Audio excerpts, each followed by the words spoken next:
Ignition sequence starts. 6, 5, 4, 3, 2, 1, 0. Liftoff. We have a liftoff.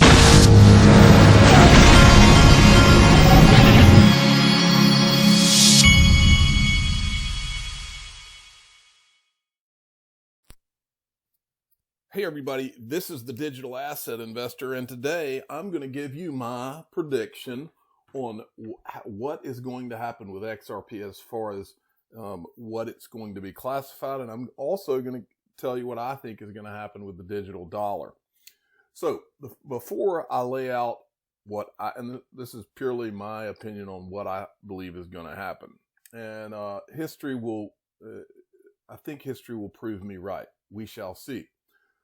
First, before I go into it, let's establish a couple of things. First, the SEC, the Securities and Exchange Commission, they regulate securities.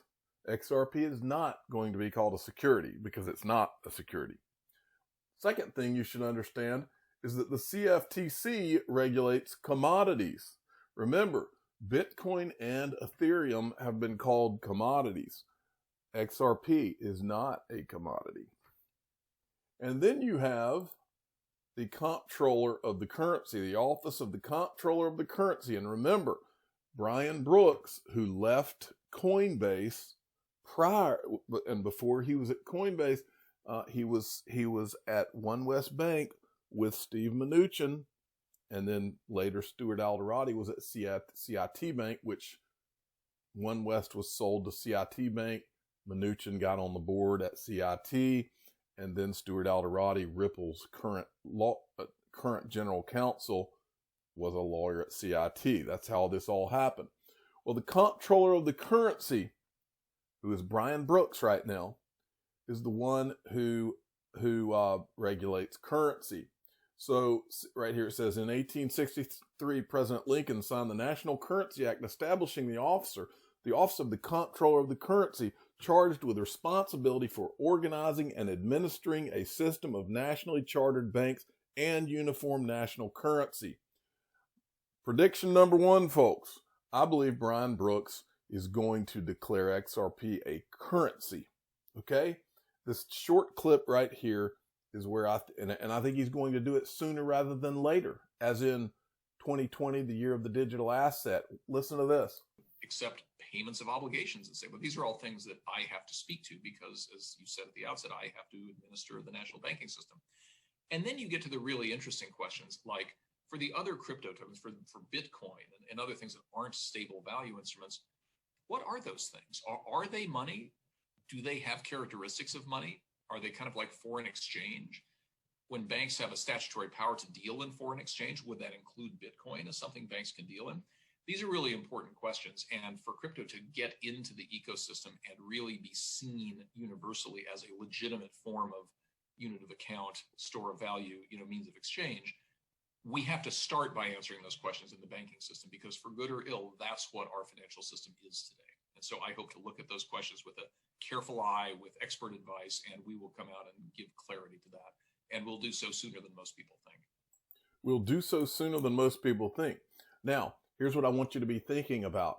If XRP is a currency, do you think it makes any sense whatsoever for the tax laws to be the way they are now? In other words, if XRP is going to be needed for the payment flows and there's going to be all kinds of exchanges of XRP, does it make any sense for each one of these things to be taxable transactions? It doesn't to me. I just thought I'd mention that.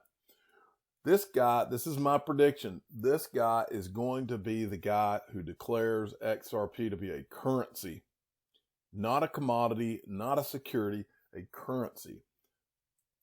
There are no coincidences, folks. Watch, okay? And then, just by the way, remember, Greg Kidd called XRP not just a currency, but an intergalactic currency. Watch this. Now, I'm assuming you know Miguel Valles, who's the ex-head of XRP markets. My understanding is that he recently left Ripple. Yep. Now, the most interesting thing that he has ever said, and I love some of the words that come out of the people at Ripple, because that is what has kept me so fascinated by this company for so long. He said that Ripple had a simple goal of making XRP the world's reserve digital currency. So the question I have is, do you think that Ripple will achieve this goal?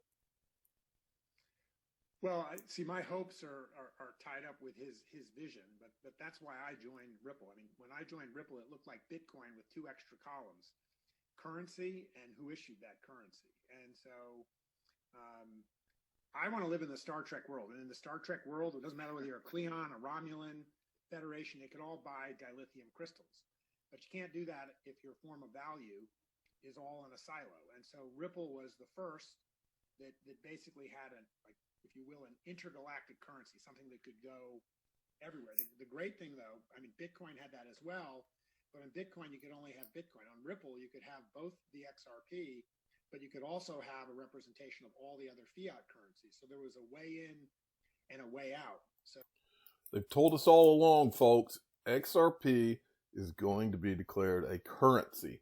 Now, let's talk about the digital dollar for a minute, and I'll make another prediction. And I'll go ahead and tell it. Well, first watch this clip. But, you know, a currency's got to reflect the values of its society. And if the government designs something that doesn't reflect the values of a society, it won't fly and it won't work. Now, let's talk about what reflects the values of the society. Our society knows right now that all this money printing is coming to an end, okay? Our society, many people are locked in on Bitcoin because of the scarcity factor. That's the reason people are buying gold right now, gold and silver. That's where society is. I believe that they are going to create a digital dollar that is backed by gold. And I'll reinforce If you look at the course of human history, currencies in international commerce have always competed against each other for the patronage of people in commerce. You get the details wrong, they will go to another currency. Bingo. They'll go to another currency. I believe they have to back the digital dollar by gold, because if they don't, the people will go to other people's currencies. And that is the reason they're going to back it by gold. Now listen to Judy Shelton. Would returning to gold standard help the U.S. economy? Can you talk a little about your thoughts on that? Well, I would say I don't see it so much as returning, but more of a back to the future.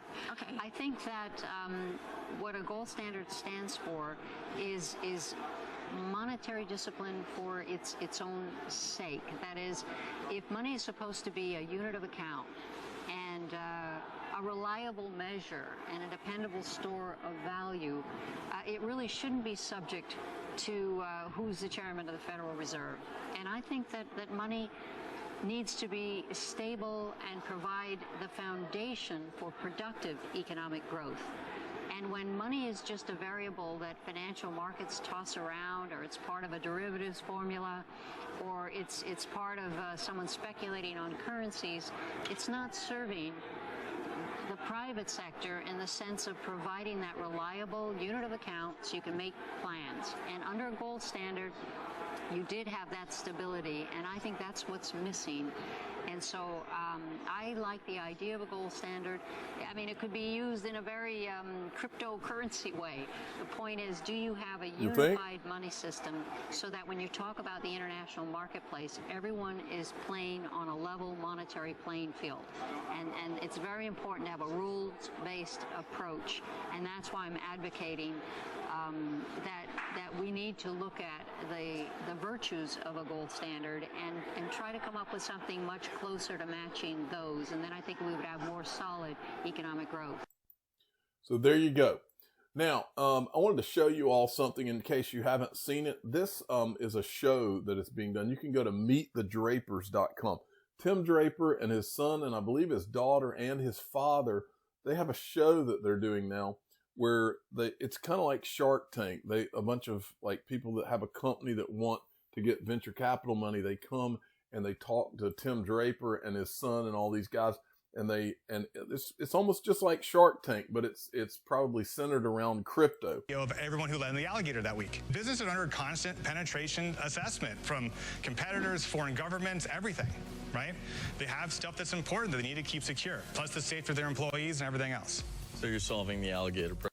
So these guys are basically presenting to the drapers. So anyway, if any of you out there have your own company that you're wanting to pitch, they actually have a thing at meetthedrapers.com where you can go and apply to be on their show as well.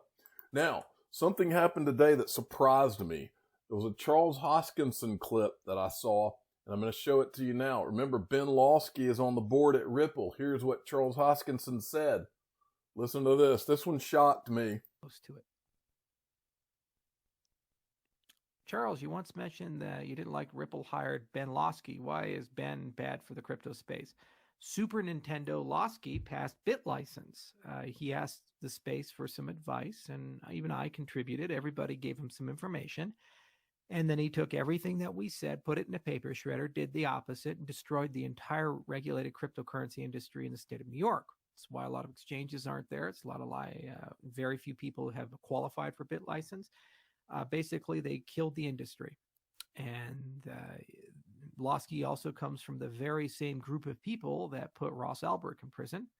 Lawsky comes from the very same group of people that uses the heavy hand of the state to basically arbitrarily punish those who the state disagrees with for financial crimes. And now he's doing what all regulators do, which is after burning the system down, go into private industry and cash out at $600 an hour. So it was a very philosophical thing. And it was one of the moves that I thought badly delegitimized Ripple. And I understand why they do it, because they want to go and do an IPO and all that stuff. And, I wish them well. And I like the guys over there, Dave and Chris and so forth. I just think that putting Ben on your board is a sign that you're prepared to compromise when we shouldn't as an industry. We need to transcend. I'm not in the business here to make banks richer. I'm in the business here to put the banks out of business. All right, that surprised me because I didn't realize that that was the way he thought about things. Oh well, you live and you learn. And this is a response by Rob Licker on the internet on Twitter. He says that Charles Hoskinson is pretty much on record saying he rooting for XRP and Ripple is like rooting for Palpatine, Darth Vader, and the Galactic Empire. I just don't see how crypto can thrive with only one winner, and not sure the crypto libertarian was anything more than a dream. I tend to agree with Rob Licker there. Okay, and then this guy tweeted this out. Stellar partners with Samsung. This is a Forbes article today. Stellar potentially gets access to 300 million phones. That's a big deal, folks. Samsung doubles down on crypto with support for payments blockchain Stellar. Says they announced an integration of Stellar into the Samsung blockchain key store. Not sure what that all means. It says the integration will allow Samsung device users to be able to securely store the private keys associated with their Stellar blockchain wallet. This solves what has traditionally been a challenging part of the blockchain user experience, which is the ability to manage private keys in a secure manner. All right, I want to finish this video up by letting you know this sale ends in the next 24 hours. So if you have not taken advantage of the 20% off the Ledger Nano X, you can go in the description of all my videos and click on that and go get your 20% off. They emailed me and told me that this ends in the next 24 hours. I'm the digital asset investor. I'm not an investment advisor. This is for entertainment purposes only. Please subscribe, hit the like button, and tell your friends and family that this Ledger Nano X sale is only lasts for the next 24 hours. Thanks for listening.